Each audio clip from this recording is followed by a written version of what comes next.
What's going on, guys? I'm Mike Pouncey, former center for the Miami Dolphins. I'm here with Coach Fred and my brother Marquise Pouncey, former center for the Pittsburgh Steelers. Let you guys know that Twin P is official liquor, the Common Man Podcast. Bottoms up, Twin P, best. Gotta drink some more.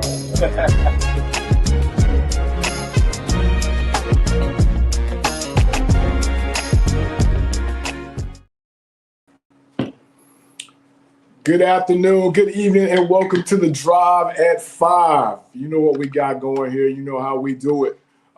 We're just going to talk a little bit. We got two guests, man, that we hope you really enjoy and get something from. You know how the day's been long. You're either driving home, made it home, checking in, starting work, whatever it is. We're going to try to get you through the next hour with some knowledge, smiles, laughter, whatever. If you got any questions for any of the guests while we're rolling through, don't hesitate to put it in the chat, man. See if we can't get them answered for you. But like we always start to show off with our sponsor. Again, thank you, Mike Marquise, for coming along, becoming that sponsor. We toast the show. Here's to a great show. Let's get into it with our first guest. As we say, we're going to try to keep it all HBCU and keep it sports oriented. That's what you get here at the Common Man, the CM. And this guy right here is going to tell you how it all ties in to HBCU life and what we got going. First guest up, man, we got Dr. Fred E. K. Jr. What's happening, Doc? How's it going? I appreciate you bringing me on, my brother. Man, I appreciate you taking time. I know you're a busy guy. I used to be a doctor. A couple months ago, I had to give it up.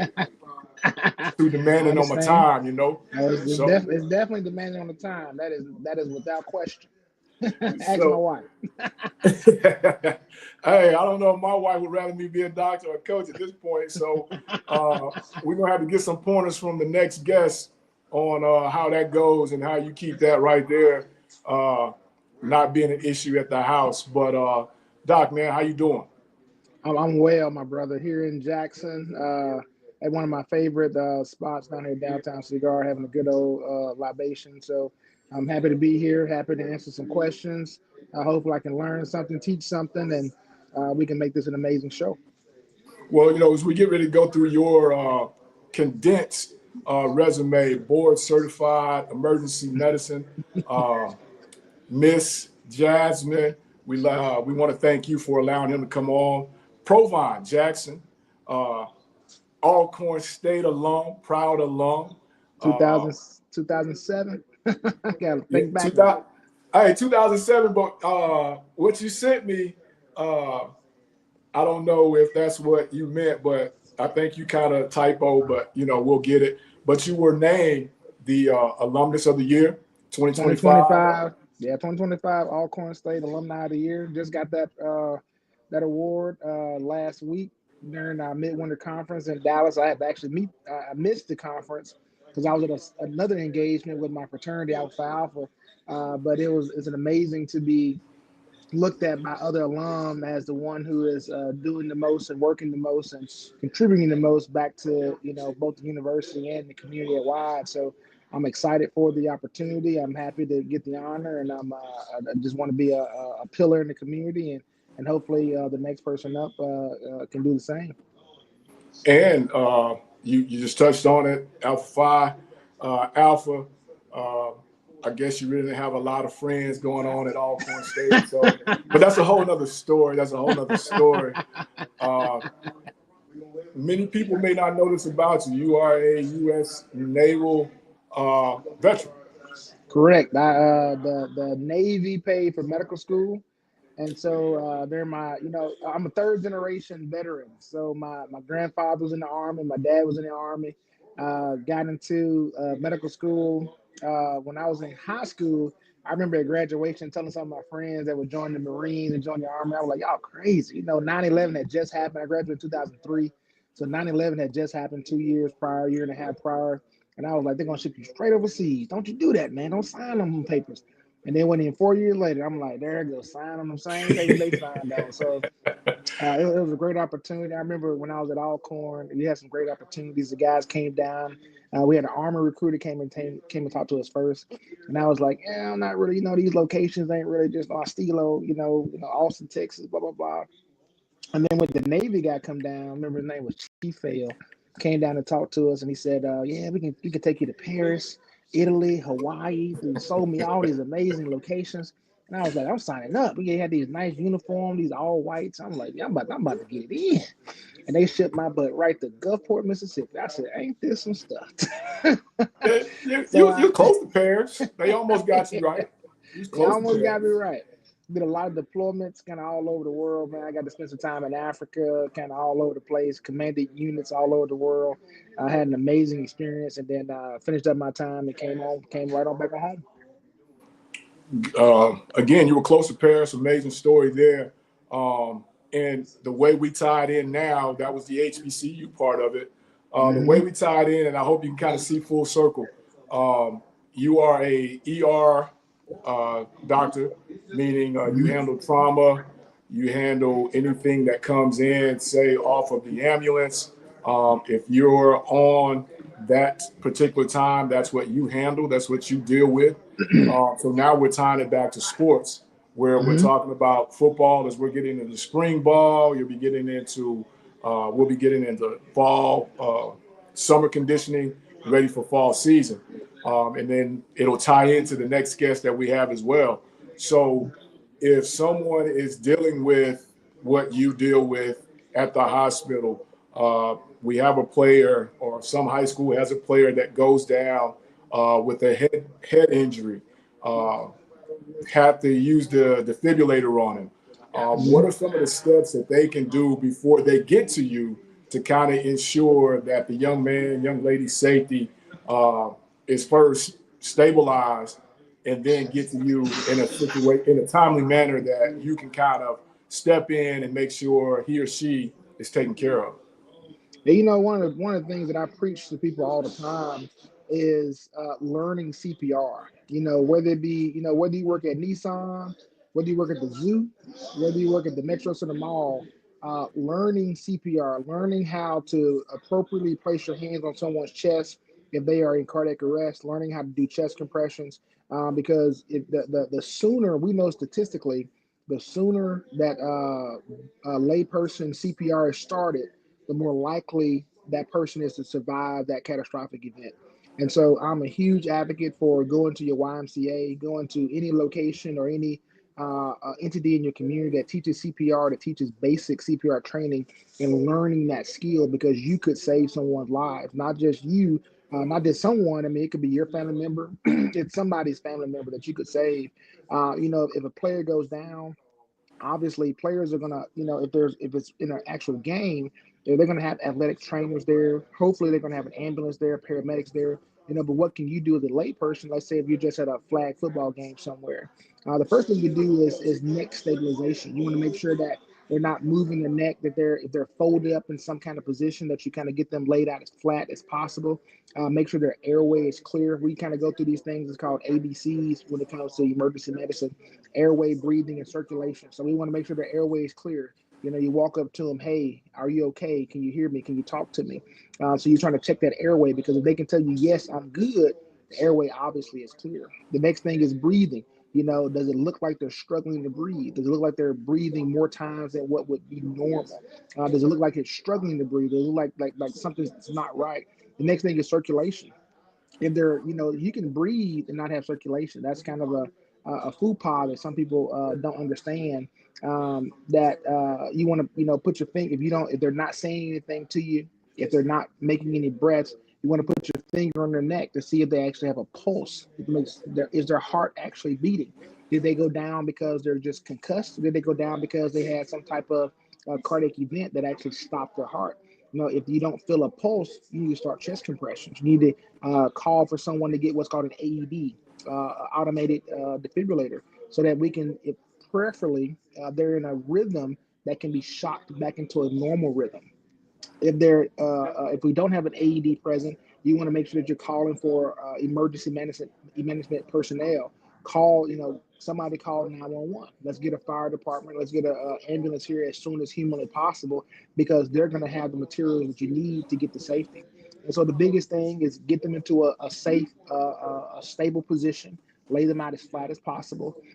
Ask them, hey, are you okay? Airway, make sure that it's clear. Breathing. Does it look like they're struggling to breathe?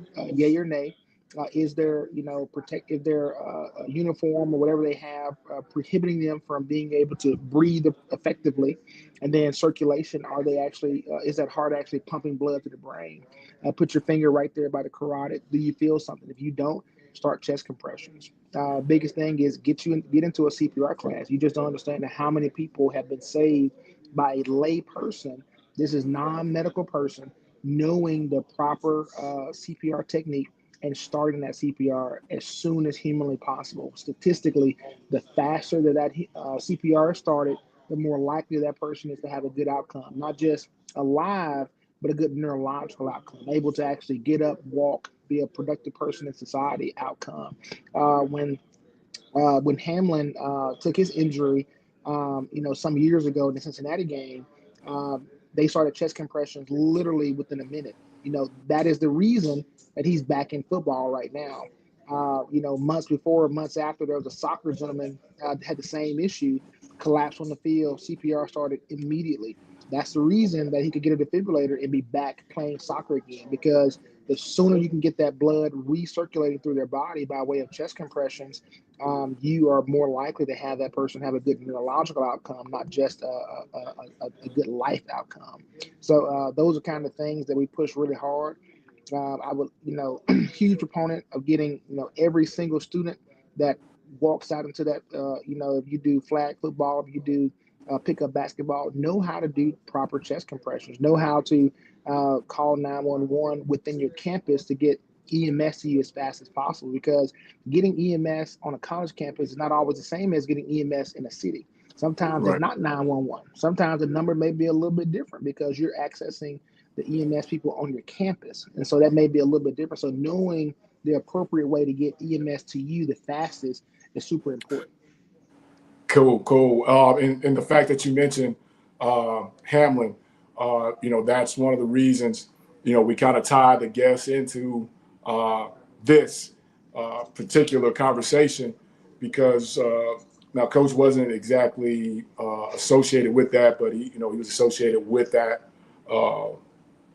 that particular Situation. franchise. Mm-hmm. So, as we kind of swing in and we kind of let you get back to what you want to do, we want to bring in Coach Frazier, Coach Leslie A. Frazier, my mentor, my guy.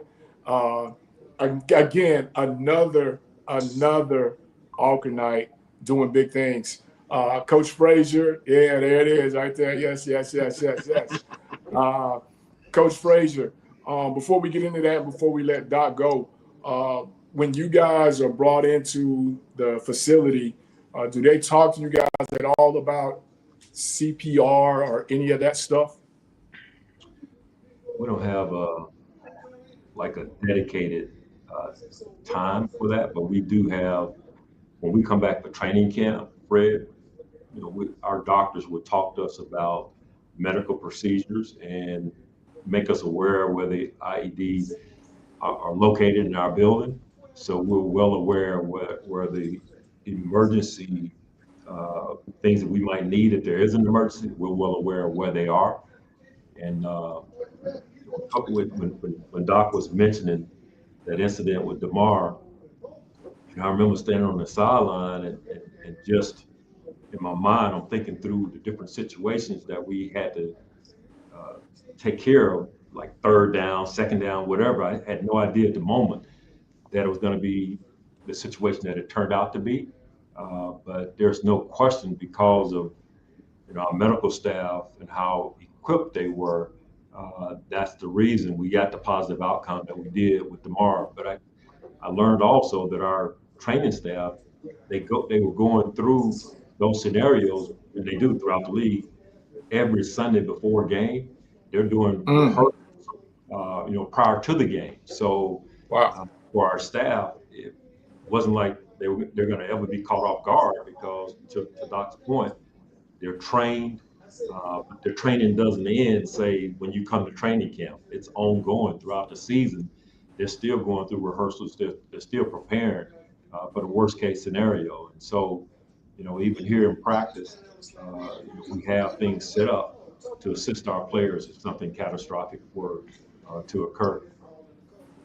That's that. And that's how it kind of all tied together. I know Coach and Doc, I know y'all were like, wait a minute, what? But yeah, that's why I kind of wanted to bring you guys on. And plus, you're both Alcornites. So we got to let people know that there are Alcornites out there doing big, big things so that they respect the brand. Exactly. So, Doc, again, we appreciate your time. Thank you. Get back with you. Thank you again for the other side thing. And appreciate you always answering the call, man. Appreciate it. Always. Anytime you need anything, I'm always a phone call away. Just like every Alcornite. Look forward to seeing you the next time I'm down on the campus, on the yard. Hopefully I'll see you the next time I'm down there. Definitely. We got the best tailgating spot on the plot. So you just come on and hang out with us. Okay, sounds good. Coach, Doc, before you get out, Coach, Mm-hmm. you got any pointers for Doc? He said Miss Jasmine has she's probably that time situation, being at work, being at home. How help him out, Coach, give him something. You've been married what, 30 plus? Help him out. My wife is an Alcornite also. Doc, maybe yours is as well, but I met Mine's my wife. a Spellmanite. Okay. But you've been married a long time, and so have I. You learn over time that it's important, the importance of compromise and respecting time. So when Doc says he has to go because there's an appointment and his wife is involved, you need to let him go. You stay married. You gotta show that respect, whatever respect is deserved, and our wives definitely have earned and deserve our respect. So Definitely. So I got real lucky. I chose an amazing partner for my life. She's a Spellmanite from Alabama. She's also a physician, so she does internal medicine and pediatrics. So she can see them from the time they're born to the time they're going, called to the upper room. And so she kind of understands the medicine side of the time that I get pulled away. But I'm not just in the hospital. One of the things about Alcorn of the Year was that they harped on, you have a job, but what do you do outside of your job? I'm the president of my fraternity's chapter here in Jackson. Well, technically here in Canton is where I actually live. I'm in the 100 Black Men of Jackson. I'm in all these different organizations, in my emergency medicine national organization. So my time is pulled in a lot of other locations outside of just the job.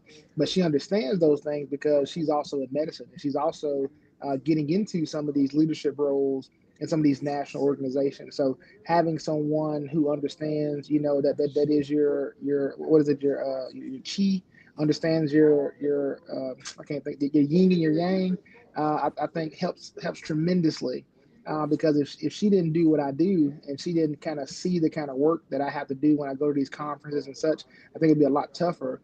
But having someone who actually understands these things makes it a lot easier for us. So she is definitely my yin for my yang. She keeps me grounded and centered, and she makes sure that everything at home is always taken care of without question.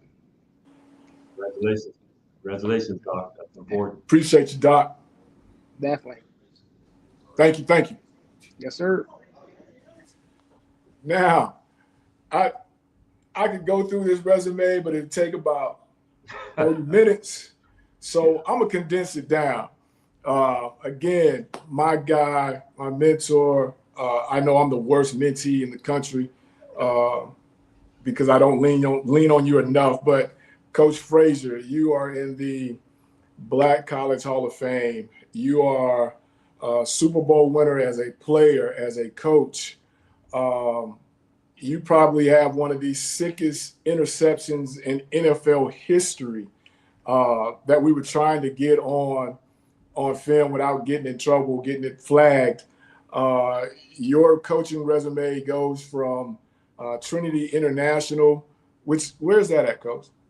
The suburbs of Chicago, Deerfield, Illinois.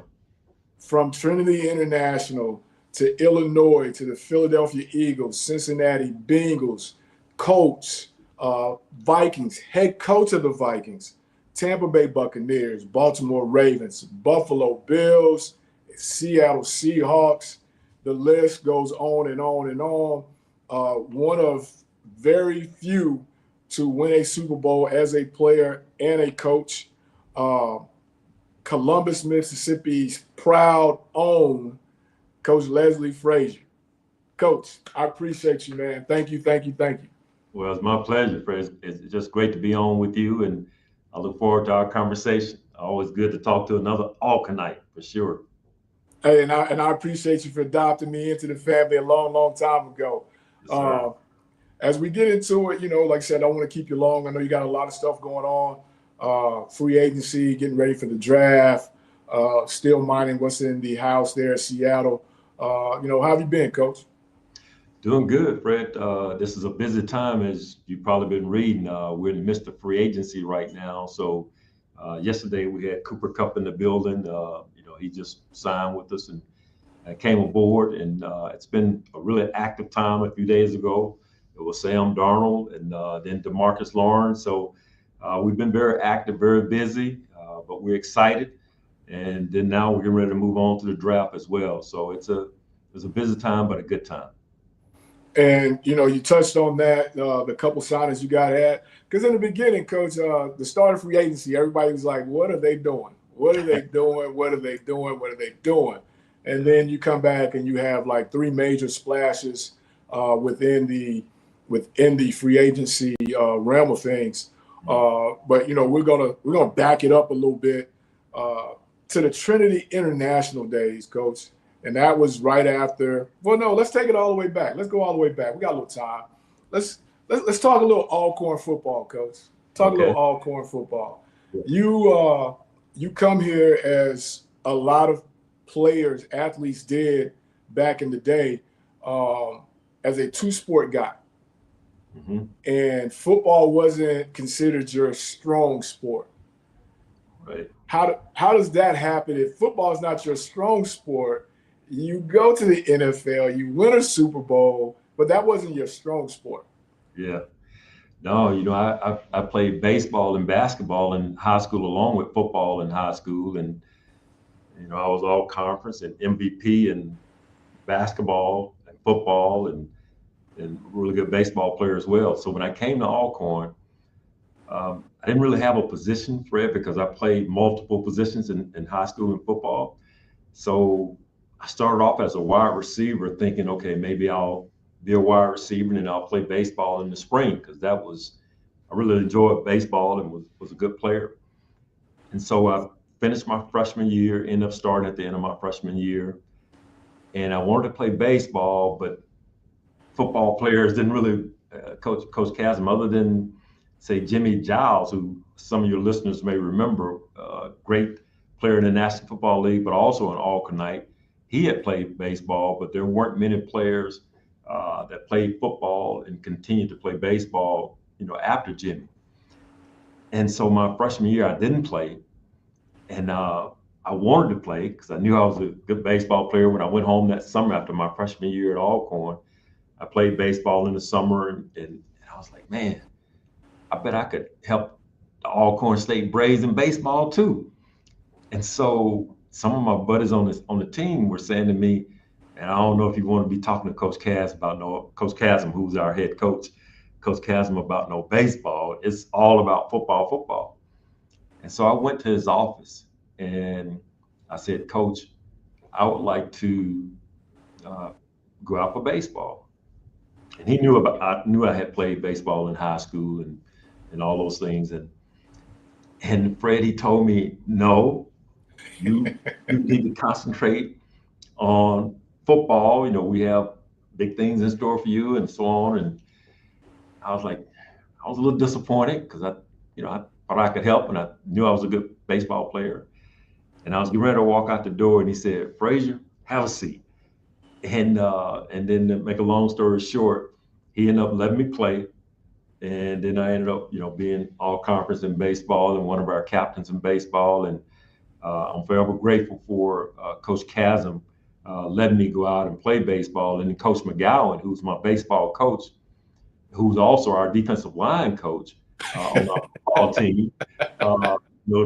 Treated me great and was a great coach to me in baseball. And we take our road trips, and back then we were traveling sometimes on buses, sometimes on vans, and we go to these buffets after the game, and he said, Frazier, go in there and you order whatever you want, okay? Just eat whatever you want. I mean, he treated me great, and it was a great experience, and miss Coach Casma, miss Coach McGowan, great coaches.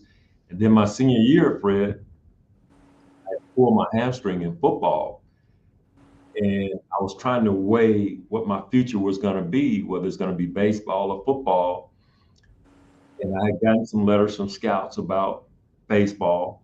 But when I was looking at things, I was saying to myself, man, it's a whole lot easier to get to the pro level in football, not easier, but quicker to get to the pro level in football than it was in baseball. Because as I began to do my homework and saw the steps you had to take to get to the major leagues, going through the minors, and you could go down to the minor leagues and be there for a while. And I had some other teammates when I was at Alcorn who had gotten drafted in baseball, and they hadn't made it to the major leagues yet. And so I said, I want to really focus on football. I think that's going to be my future, and I can get to the NFL quicker than I could get to Major League Baseball. And there was no NIL back then, Fred. There was no, there was no parachute financially. So in my mind, to help my family, this was going to be the quickest way to do it. So probably around the early part of the baseball season, my last year, I went and told Coach McGowan, I really want to concentrate on football, and just think that's going to be my future. Of course, he didn't want to hear that, Fred. That was not, Coach, not a conversation. And Coach, I've heard some stories about him, and I know you're a man of faith, so you probably can't use some of those words that he had for you. But I can only imagine. Oh yeah, that wasn't pretty, but he understood, and he and I, we laughed about it long after I was gone, and but it worked out. I ended up, as you know, going to Chicago and making the team, and ended up being a starting corner for the Bears. So last week, Coach, and for everybody that's in here and that's going to hear this, last week I had on Antonio Cromartie, Florida State. And he made mention that, it was an honor for him to play in the secondary at DBU.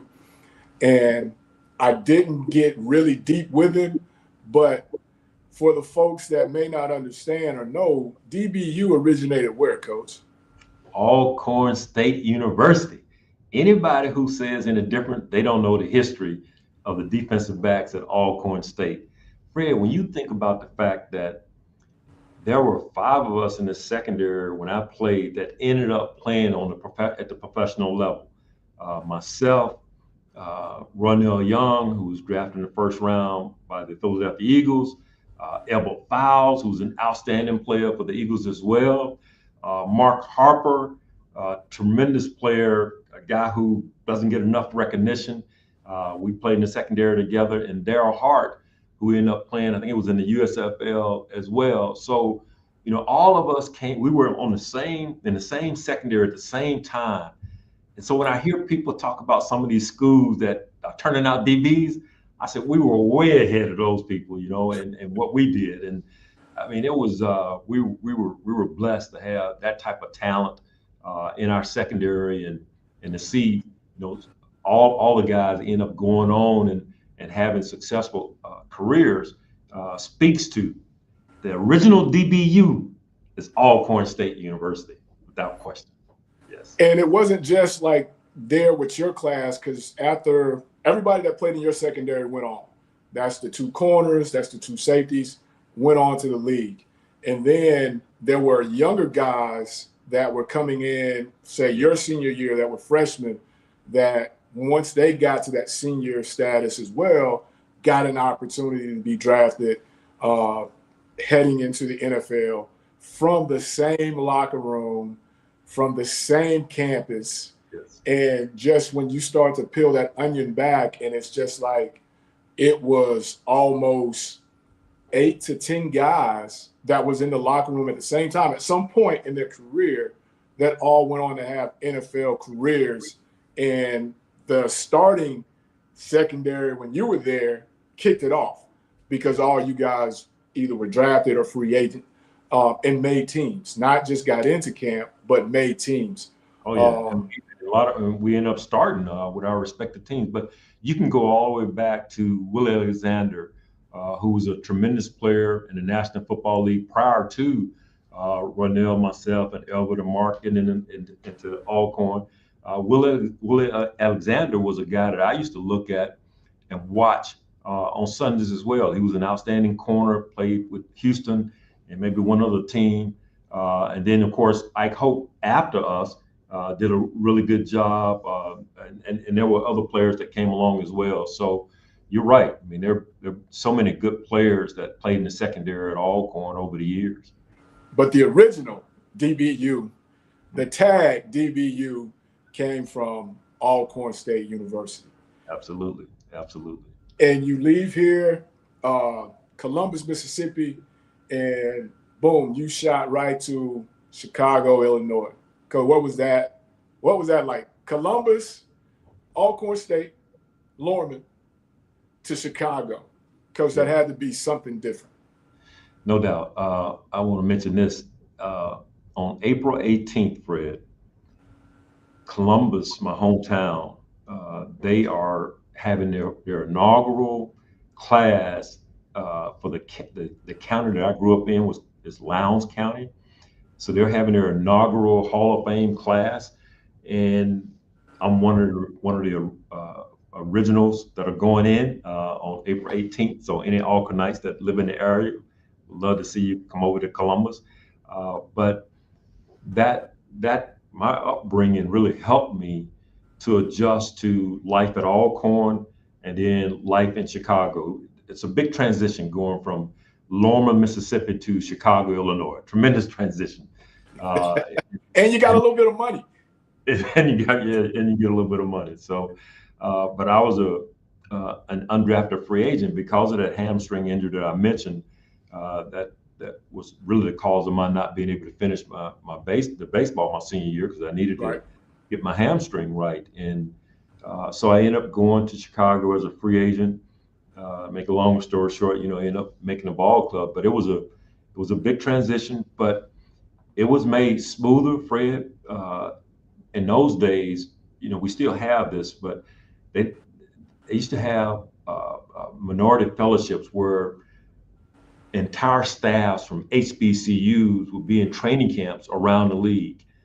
And so at that time, Grambling State University, my rookie year, they were the HBCU staff that was there for training camp. And they were observing Coach Eddie Robinson and different members of his staff were there watching practice.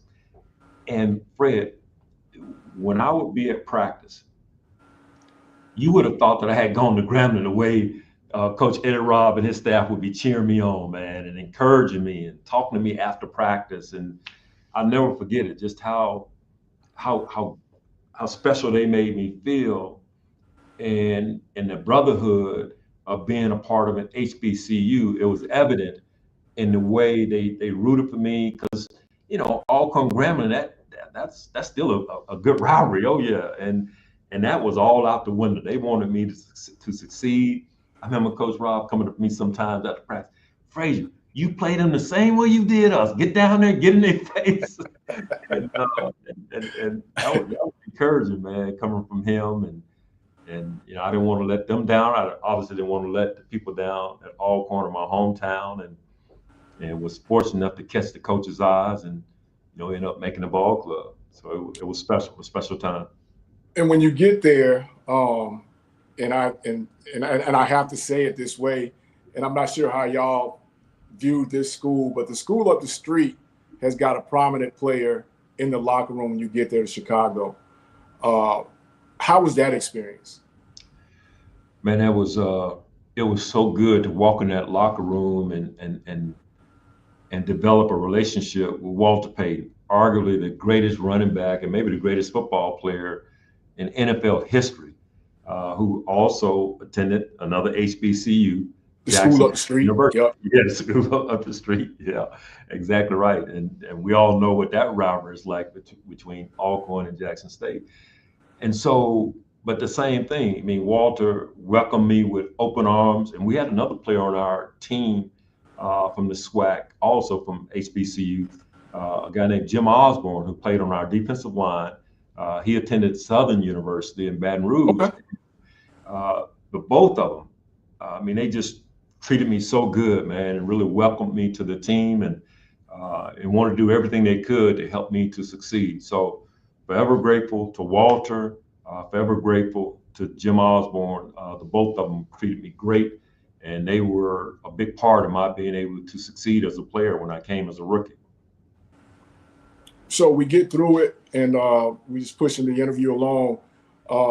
You're coming into the end of your playing career, and it wasn't the end, but it kind of turned out to be with the injury. And from there, well, wait, I got to back up. The Super Bowl shuffle, Coach. Yeah. When that was introduced, man, and you just, you even kill, you lay back, man. When that was introduced, man, what was your mindset? What was your thought like? Hey, we're gonna do this Super Bowl shuffle. Yeah, no, that's a good one. I tell you, when Willie Galt, who's one of our wide receivers, great wide receiver for us, first approached me and Walter and the rest of our teammates about doing this music video, because at the time, music videos were just coming into form, and MTV was all the rage. It's hard to believe that was many years ago now, but the whole point of it was to raise funds for people that were less fortunate. That was the purpose and the premise behind it. And so when they asked myself and the rest of my teammates to do it, we were all thinking about it and trying to figure out what would be the advantage. And when they told us it was for charity and it would help others, I was all in. So was Walter. So was Richard Dent, but different guys on our team. And I had no idea it would blow up the way it did, man. The thing was huge. And Fred, we did it the morning after we had lost the one game we lost that season. We only lost one game that entire season. One night in Miami. One night in Miami, man. So we get back at maybe 2, 3 in the morning, and we have this shoot at around 7 a.m. So it's a short night, and I was thinking about whether I'm going to go down there or not. And I'm glad I did, although I'm not proud of my dance moves at all. that was not my strength, being able to dance. So, but it turned out to be an amazing video. And when we won the Super Bowl, we're down there in New Orleans. At halftime, we're up big. They're playing that Super Bowl shuffle on the big screen in New Orleans at the Super Bowl, and it was incredible. It took the country by storm, for sure. Coach, you played for two of arguably the best coaches to ever coach the game, and Coach Dicker, the Daddy Ryan. How much did that play into you as a coach now, as we kind of get through? You get the Super Bowl, and then you have the injury that kind of forces your hand. Yeah. How did those two, being in that room, because I'm sure that room, I can only imagine how intense that defensive room got at times, from top to bottom. Oh, yeah. So at that point, when you're going through that with the injury, how much do you lean on those two as far as Coach Ryan and Coach Dicker? Well, I lean on them a lot. Now, what helped me to get through that period was my faith. That was the one way I was able to deal with the fact that that injury that turned out to be my last play as a professional player. You go into that Super Bowl, and in my case, I'm thinking got many years ahead and looking forward to playing many more years. But at the time, an ACL injury for most people was a career-ending injury at that time. obviously today, through modern medicine, things are completely different. But Coach Ditka, my D coordinator, Buddy Ryan, they were there with me throughout my rehabilitation as I was trying to work my way back to playing, and very, very supportive and, in my corner. I just never regained my range of motion to where I could run full speed and go do what I had to do at the corner position. So it just wasn't meant to be. God had other plans for my life, and but they were very supportive, extremely supportive, and even after I got done playing, Coach Ditka, Buddy, they were always checking on me, seeing how I was doing, to the point, Fred, Buddy Ryan called me after I didn't pass the physical in Chicago, after I had gone through 18 months of rehab. He had gotten a head coaching job with the Philadelphia Eagles. And he called me and asked me, did I think I could still play? And I hadn't been on the field, so I didn't know. I said, I don't know. If they didn't pass, I didn't pass the physical. I haven't gotten back on the field. So he said, come up here, let our doctors take a look at you. Because if you can play, I want you on my team. And that was so humbling, man. And they flew me to Philadelphia.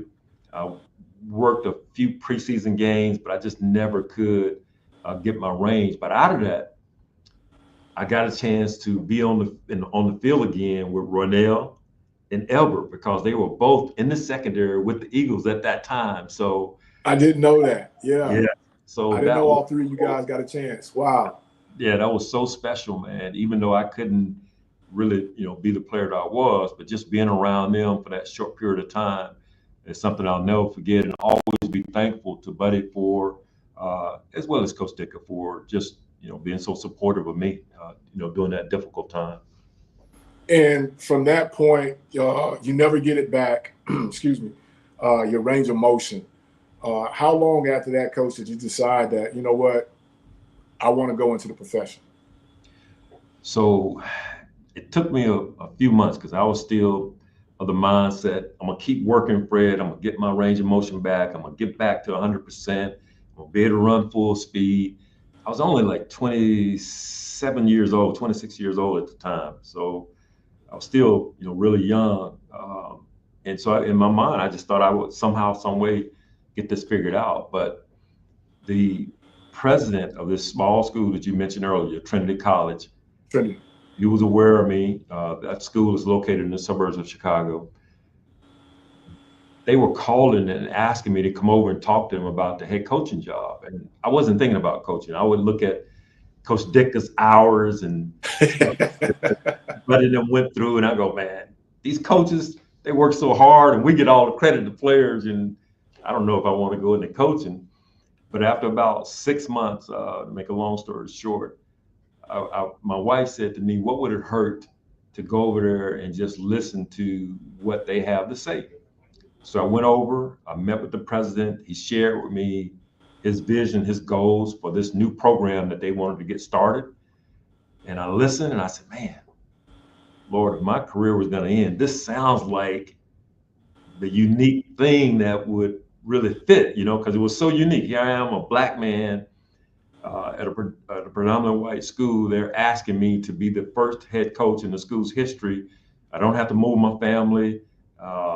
It just seems, so many things seem right. But Fred, I told him I don't know if that's for me. That's what I told the president at the time, and I said I had to think about it, and because I still wanted to play, man. I still wanted to get healthy and get back on the field, but I never got my range back. And eventually, I called the president, and I told him, hey, I want to do it. And my wife was very supportive. Going back to what Doc said earlier, you need your wife's support. And she was all for it. And that's what put me on that journey. So 38 years later, still coaching, still doing it. But it all started back at Trinity College.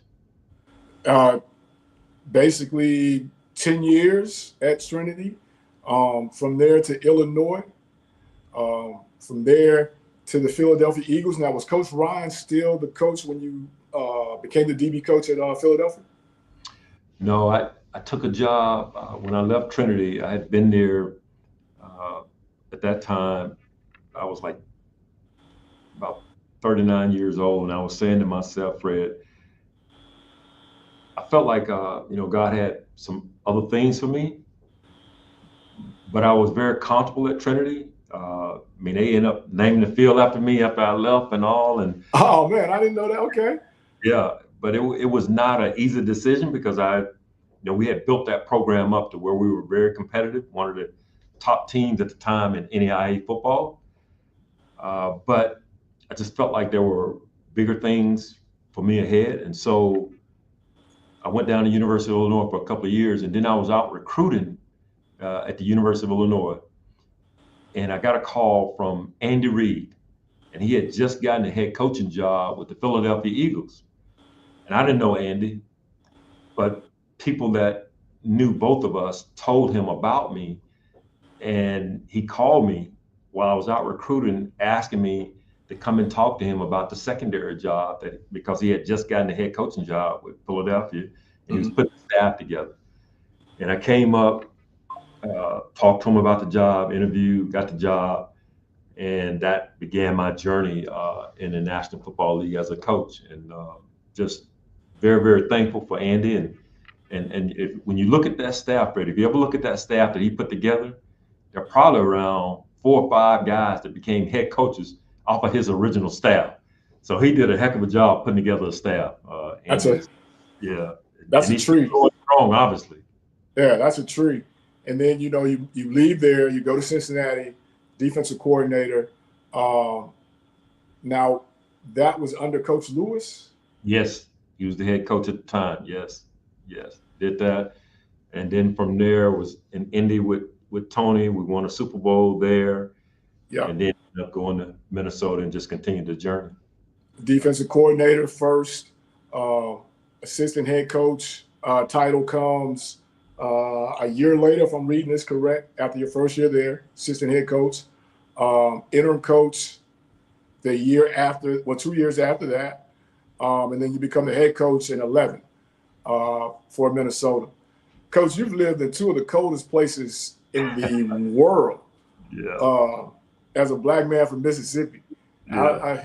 I mean, and now you're in another cold spot. Yeah. I mean, what's going on with the cold, Coach? I mean, great Moses. Hey, Seattle is a good place, man. It's not nearly as cold as some of those places I've been. I can definitely handle this. We don't get the snow, get some rain, but you don't get the same amount of snow in the frigid cold. So I'm in a good place.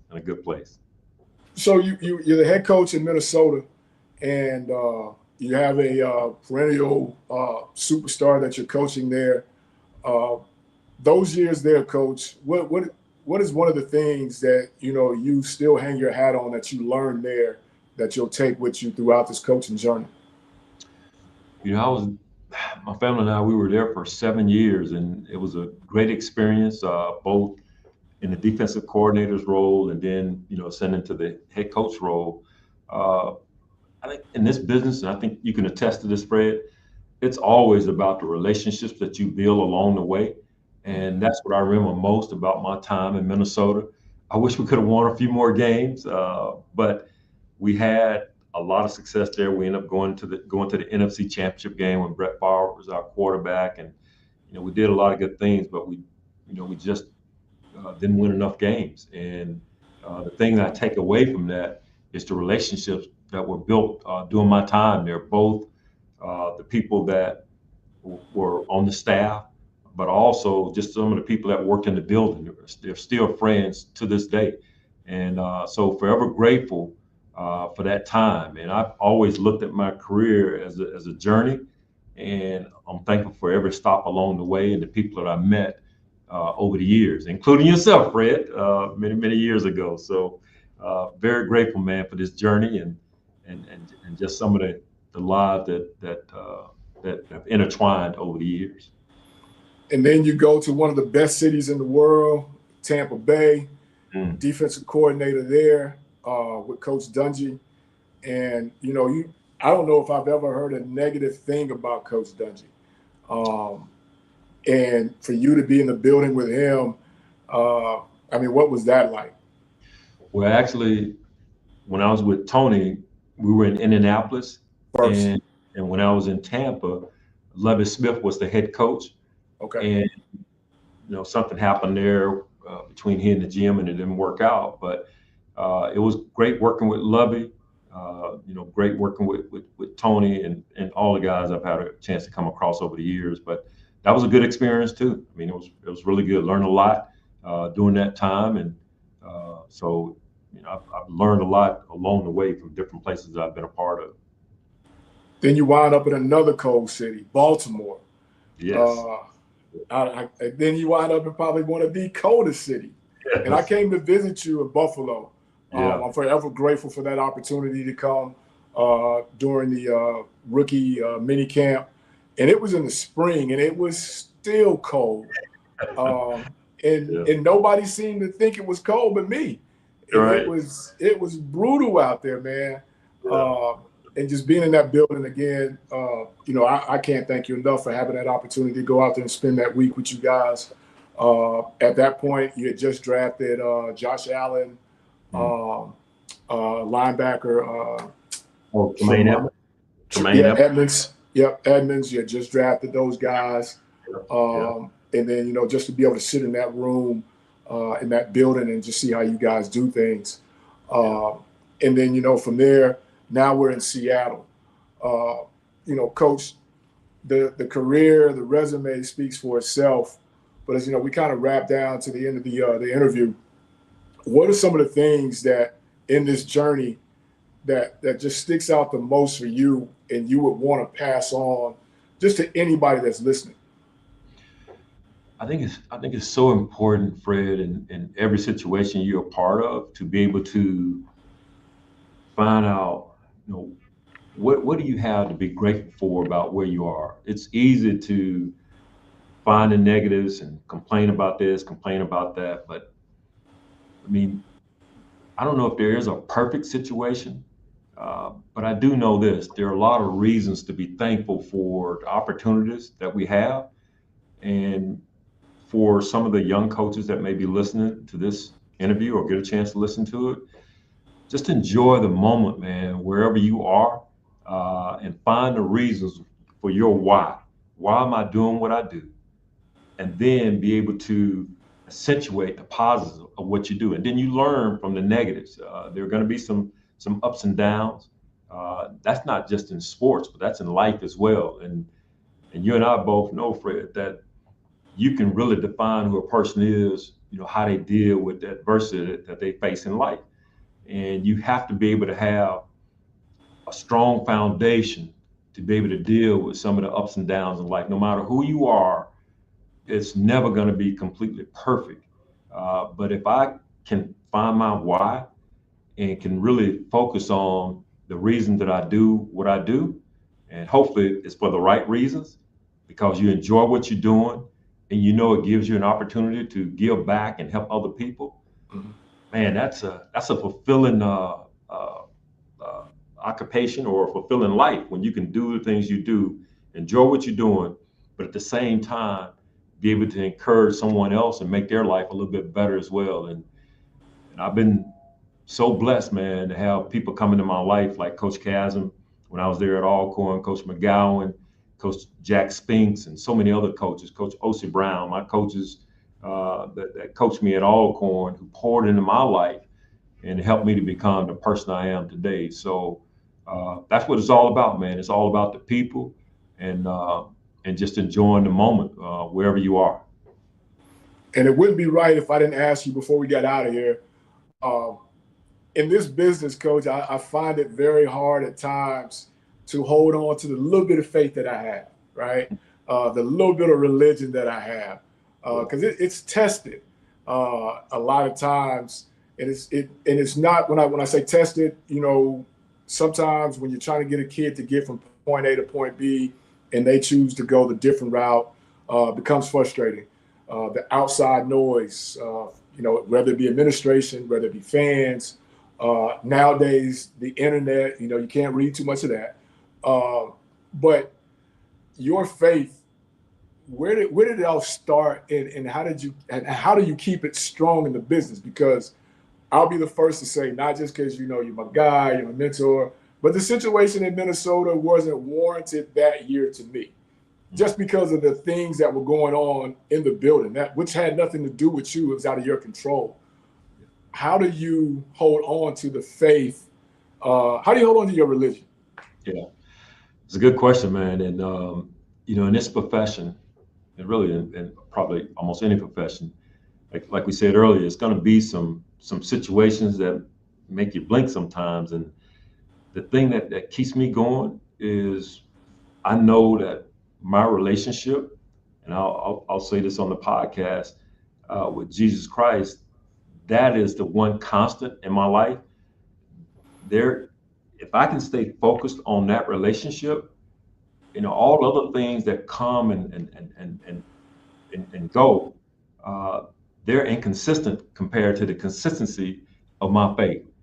So my being able to stand on that solid rock and knowing that in Scripture, it says that no matter what the situation is, the Lord is never going to leave me nor forsake me. It says that in the book of Hebrews. So I stand on that. And so with all the ups and downs that you face, both in a career and in life, that's the constant, to know that the love that God has for me is unconditional.